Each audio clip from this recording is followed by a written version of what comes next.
மறக்காம சர்ப்ரைஸ் பண்ணுங்க. Thank you. Hey guys, and welcome back. In this video, I want to show a very short game in which things went terribly wrong for white pretty early on in London. Now, I usually like to say that the London opening is a pretty hard opening to crack. As a black side, it's usually has just a solid reputation. It's usually white who has just a nice, comfortable setup from early on. But in this game, we're going to see how black can very quickly tear apart white's setup, and especially if white's not careful of perhaps the tactical nature of the position, things can go very badly. Now, the game I'm about to show was played between Evgeny Bareyev and Hikaru Nakamura at the Millionaire Open a few years ago, and it was a playoff game. It was a rapid game, which of course suits Nakamura's style very well, as he's one of the strongest blitz and bullet players in the world. And Nakamura played very energetically this game. He went for lesser common line, which perhaps threw his opponent out of his comfort zone, and then this enabled tactics to occur very early. So let's get to the game. Knight f3 was played, starting out as a ready, but very quickly transposed into a London opening after this move bishop f4. And I do want to note Hikaru started with c6, perhaps anticipating some sort of Slav defense. But after bishop f4, black was able to use this idea that the queen is now has some scope along this diagonal, and Nakamura wasted no time playing queen b6 here. And already black is putting immediate pressure against the b2 pawn. And now it's up to white to figure out how to best meet this threat. Now, we're going to stick with the game here, but in a future lesson, we will come back to this moment, and I will show kind of the best preparation and how to best meet this move. But for the sake of this game, white played b3, looking like a very solid move. Knight f6, e3, and now Hikaru plays another very ambitious move. Instead of perhaps completing development, a natural move would be bishop f5 or bishop g4. He played the immediate knight h5, which we see a lot in these sort of London positions where black aims to trade off this knight on the king side for white's very early developed bishop. And usually if black can accomplish this trade, then it will have some benefit positionally going forward in the game.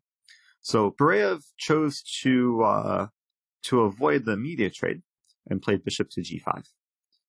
But then Nakamura simply replies h6, and then after bishop h4, it's possible that g5 could be a candidate move, perhaps trying to force the bishop to g3, and then black would be pleased to take, and after h take g3, black would be doing very well here. Nakamura didn't go for this line, because after g5, there's actually a somewhat surprising move from white to play something like knight ft2 with the counterattack against the knight on h5, and black wouldn't necessarily like the trade in this case. If he were to take the bishop, queen take h5, white would be doing well because this h-pawn is about to just be falling. So going back, Nakamura played knight d7. So it's kind of a weird series of moves. First queen b6, then knight f6 to h5, and now knight d7. But really just aiming to increase control over the center.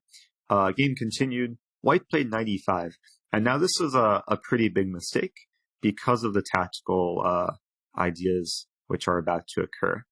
A big problem for white in this position is the fact that this bishop is undefended on h4, and it's a potential tactical target. And knight e5 only helps black generate tactics going forward, because the move that Nakamura played, knight take e5, cannot be met with d take e5. And this is actually a moment I would like you to pause your video and find the material winning move for black, if you haven't found it already. So black to move and win material in this position. And the move utilizes some very nice geometry. Very simply, queen b4 check, attacking the king and attacking the bishop across the fourth rank, and white is going down here pretty badly. So Unfortunately, it's very likely that Bereev just missed this queen b4 idea when he played knight e5, and in this position, it's not the end of the world for whites, but it's already looking a bit shaky because now white has to capture on h5 with the queen, and now Nakamura plays an incredibly strong move here. As the knight's attacked, he decides to move it to g4. And this is just such a strong move because it aims to just trap white's queen on h5. And if we notice, the threat is very simple. Black just wants to play g6, and the queen has nowhere to go. So white had to react here, and Bereev played the move bishop to g3, which looks like a decent attempt to create some fight squares for the queen. But now Nakamura found a very nice continuation. And again, I would recommend pause your video and find the material winning sequence for black. So hopefully you're looking for ways to exploit the queen on h5. This is the biggest tactical motif in the position, and this is very common when you have when there's an opponent's piece that's very awkwardly placed or in your own territory. Of course, you want to look for ways to take advantage of it. And especially with queens that are developed early, you want to look for ways to perhaps kick it around with your own pieces. So in this position, Nakamura starts with a very simple g6, essentially forcing queen h4. Should note queen h3 would run into numerous discoveries, including knight take f2 or knight take e3. So queen h4 was the only move. And now, after Nakamura's next move, white resigns because the next move just has a very simple threat. Go ahead and show bishop to g7. At first, it looks like a normal developing move, but if we look just a bit closer, we can see the threat is bishop f6, and there's no great way to meet this move. Black is either winning the queen, or white could probably try bishop to e5, but after knight take e5, d take e5, bishop take e5, the advantage is large enough for Nakamura to easily convert this position. So we can see that the London has to be treated with some respect from both sides. When you're white, you can't get too careless like this.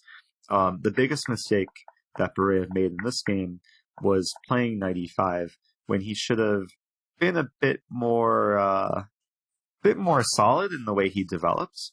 A better move here is something like bishop e2 or knight b d2, but certainly not what he played. And it's very possible that because there was a lot of money on the line, it was a Millionaire Open. I believe there is a $100,000 first place prize. There could have been some external pressure because of that.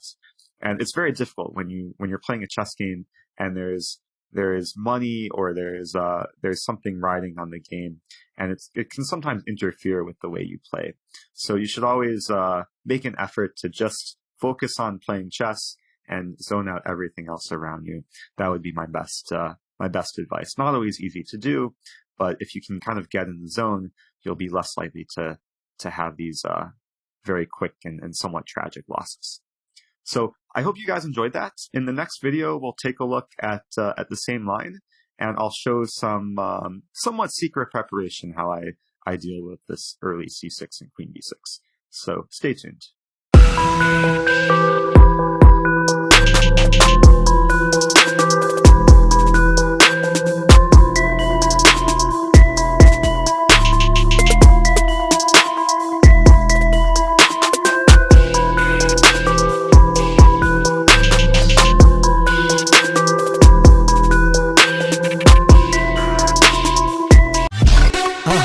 மறக்காம surprise பண்ணுங்க.